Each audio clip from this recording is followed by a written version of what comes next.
কুষ্টিয়ায় ইনকিলাব মঞ্চের মুখপাত্র শহীদ শরীফ ওসমান হাদী হত্যার বিচারের দাবিতে মহাসড়ক অবরোধ করে বিক্ষোভ করেছেন জনসাধারণ।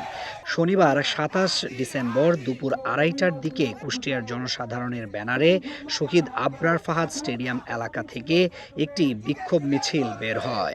মিছিলটি শহরের বিভিন্ন সড়ক প্রদক্ষিণ শেষে মজমপুর গেটে গিয়ে অবস্থান নেয়।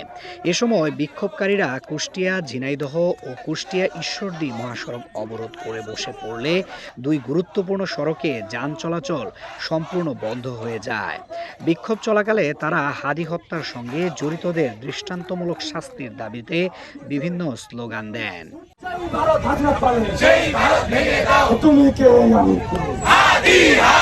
একই সঙ্গে ভারত ও আওয়ামী লীগ বিরোধী স্লোগানও দিতে দেখা যায়। বিক্ষোভকারীরা জানান, হাদী হত্যার বিচারের বিষয়ে স্বরাষ্ট্র উপদেষ্টা ও আইন উপদেষ্টার পক্ষ থেকে প্রশাসনের মাধ্যমে আশ্বস্ত না করা পর্যন্ত তারা কর্মসূচি চালিয়ে যাবেন। মহাসড়ক অবরোধের ফলে সড়কের দুপাশে দীর্ঘ যানজটের সৃষ্টি হয়। এতে হাজার হাজার যানবাহন আটকা পড়ে এবং যাত্রী ও চালকদের চরম ভোগান্তির শিকার হতে হয়। প্রায় ২ ঘণ্টাব্যাপী বিক্ষোভ শেষে কর্মসূচি প্রত্যাহার করা হলে ধীরে ধীরে সড়কে যান চলাচল স্বাভাবিক হয়ে আসে। আজকে হাদী ভাই হত্যার আজকে ১৫তম দিন। আমরা দেখেছি যে হাদী ভাইয়ের যেদিনকে গুলিবিদ্ধ হয়েছে তারপর থেকে ইন্টারিম বিভিন্ন তালবাহানা দিয়ে তাকে উন্নত চিকিৎসার নাম করে বিদেশে পাঠিয়ে সময় ক্ষেপণ করেছে। আমরা একের পর এক আমরা যখন ঢাকা সহ সারা দেশব্যাপী এই হত্যাকাণ্ডের বিচারের দাবিতে আমরা যখন মানববন্ধন করছি, আমরা আন্দোলন করে তুলছি, তখন আমাদের এটাকে মব বলে করা হচ্ছে, আমাদেরকে জাস্টিফাই করা হচ্ছে। কিন্তু আমরা এই ১৫ দিনে ধৈর্য ধরতে ধরতে আমাদের ধৈর্যের বাঁধ ভেঙে গিয়েছে।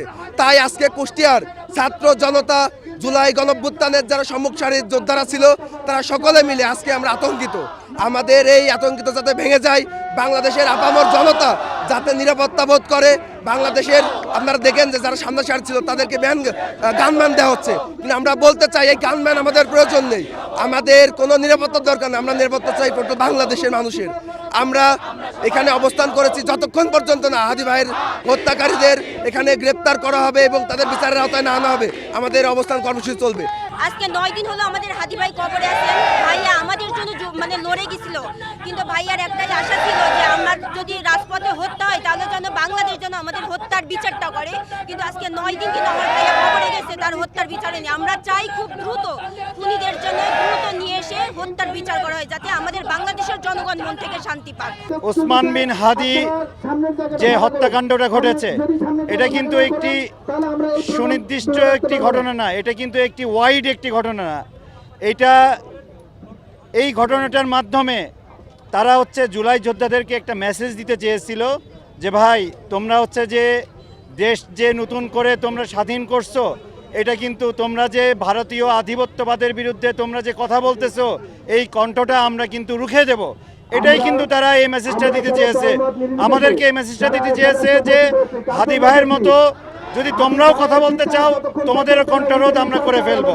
তো সুতরাং আমরা শুধু হাদী ভাইয়ের এইটা বিচার শুধু হাদী ভাইয়ের বিচার না, এটা মনে করি আমরা এটা আমাদের অস্তিত্বের লড়াই, এটা মনে করি আমরা ২০ কোটি মানুষের কণ্ঠস্বর। এই জন্যে আমরা চাই অবিলম্বে হাদী ভাইয়ের হত্যাকারীদের বিচারের আওতায় এনে তাদের শাস্তির মুখে মুখে করে, পাশাপাশি এই যে মাস্টার প্ল্যান যারা করেছে তাদেরকে উন্মোচন করা হোক, যারা এটার পিছনে ছিল তাদেরকে উন্মোচন করে জাতি আগামীতে কলঙ্কমুক্ত হতে হবে। এবং এই যে গানম্যান দেওয়ার যে নাটক করতেছে, গানম্যান কতজনকে দিবে? কিন্তু এইভাবে তো একটি জাতি এইভাবে গড়তে পারে না। গানম্যান এইভাবে না দিয়ে আইন শৃঙ্খলার পরিস্থিতিটাকে স্বাভাবিক করতে হবে। সবাইকে, বিশেষ করে প্রশাসনকে সততার সাথে দায়িত্ব পালন করতে হবে, এটাই আমরা চাই।